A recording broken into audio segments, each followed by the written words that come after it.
The town back in the early days hated us, mostly skateboarding in the city and skateboarding in town. Before it used to be an outlaw thing where people would have to get thrown out of, skating on the steps at the Colonnade Mall or at the Chamber of Commerce. And that was actually a big driving force getting this place put here. Everybody, all those shop owners and everybody kind of supported having us come to a place to skate rather than skateboarding around there.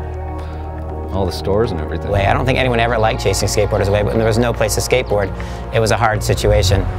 They hated us, and it helped us get this place, really, because of it. I think the city's always been really supportive behind the skate park. They just, from what they could do, they've gotten behind it. I don't think they really understood it at first, but they liked the idea, they liked the concept behind it. They were pretty progressive about going forward with it. And I think they were good at listening to what the skate community said about what to do. There was a mini ramp in the park and ride lot, and that was it. There was like an 8-foot wide mini ramp, and there were a few guys that would skate, but the thing was falling apart, dilapidated, and basically it just was one of those things where a bunch of us just got together, got organized. When we first identified that we wanted to cross from the park and ride lot and catch them, we kind of presented it as a dual use lot because the lot was still being used as parking for the winter time.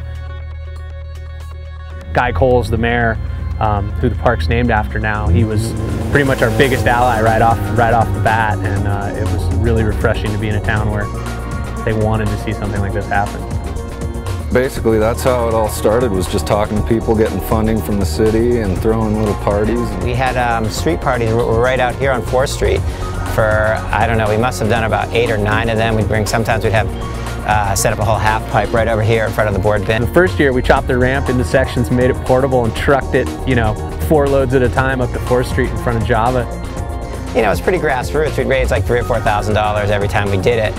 But I think people saw that we were out there actually doing it, and that the skaters were out there doing it. Tried to tap into some donors that would be willing to match funds, as well as trying to get the city to match funds, and we just ran with it. I think the driving force has been that the skaters have been behind it, and the city has actually let the skaters work on it, and it's made it feel like that's part of that they own it. There's a certain ownership among the skate community here that it's not something the city built for them, that we have to work hard to get it, and putting in the time and starting grassroots. I think it's kind of grown organically over the years. There weren't hardly any concrete parks in the country, and so we got in there with Grady, Garrett Construction. I think a lot of it was just working on the design aspects and getting some quarter pipes and something permanent going. The wood stuff started to evolve with guys like Jeremy Pointer and Jeff Jewett being involved. Jewett's built ramps for the X Games and all these things, and pretty soon we went from a couple kickers in the parking lot to this monstrosity of 100-foot wide ramp, 12 feet tall in one section. The excitement back then was awesome.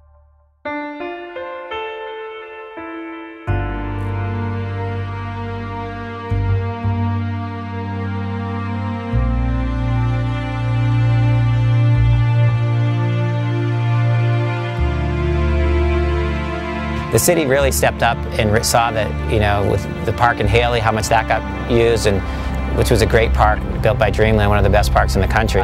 I think that, as far as the Ketchum Park goes, a lot of this stems from the success in Haley. Guys like Andy Andrews and Jim McEwen and all the kids that were involved in spurring that thing on. Where, all of a sudden, being one of the first ones and the kind of pioneers, our park was not that great anymore. We were lucky enough to get Dreamland skate parks for the Haley project. Those guys are, by far the best skate park builders in the country as far as I'm concerned. I mean, it just upped the whole quality of parks in the whole country, and the whole world for that matter.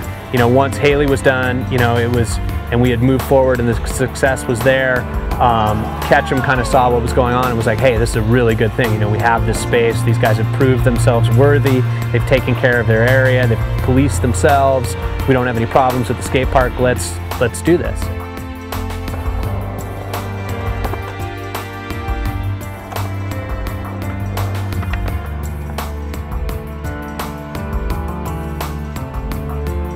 I mean, skateboarding, I think, is still small enough that that everyone does feel like you know pretty much everyone else who skateboards. Skateboarding is very much feels like a family. People buy into that and realize that, you know, that they belong to part of that. It becomes all encompassing, and you know, we're all just one big family. And especially in a small community like this, you know, in this valley, you know, all you got to do is come by here on a Saturday once school's out and see how many kids and adults are here using this place. And I mean, you know, skating is one of the few sports out there where you're actually going to see adults interacting with kids on the same level. The playing field is completely level, and everybody respects what everybody else is doing. Parents, everybody seems to be very supportive with it and supportive of their kids. I mean, this park is just helped in so many ways. As far as, you know, the perception around town, you know, once the park was done, it's one of those things where I think on some level skate parks are always kind of premised as, hey, this is going to be the solution to your, you know, your woes of, you know, kids skating around. But kids are always going to be looking for progression and always going to be looking for somewhere to skate and challenge themselves. But I would say that, you know, largely, I mean, the majority of the skateboarding that goes on in this town happens at the skate park now. We're always telling them that if we build a facility, if we build a park, you know, more kids will get into it and it'll be easier for them to get into it. And that's really what we're seeing going on right now. Skateboarding's always had a cyclical effect, whereas, you know, sometimes it would be really hot and all of a sudden you'd be busy for 2 or 3 years. But I think that local skate parks have made it as it's actually here to stay. Granted, it goes up and down slightly. There's slight waves in the popularity of it, but it's not a sport that's a fad. It's not a trend anymore that kind of comes and goes. It's something that's here. So year in and year out, people are going to go skateboarding whether it's cool that year or not. It's just, it's here.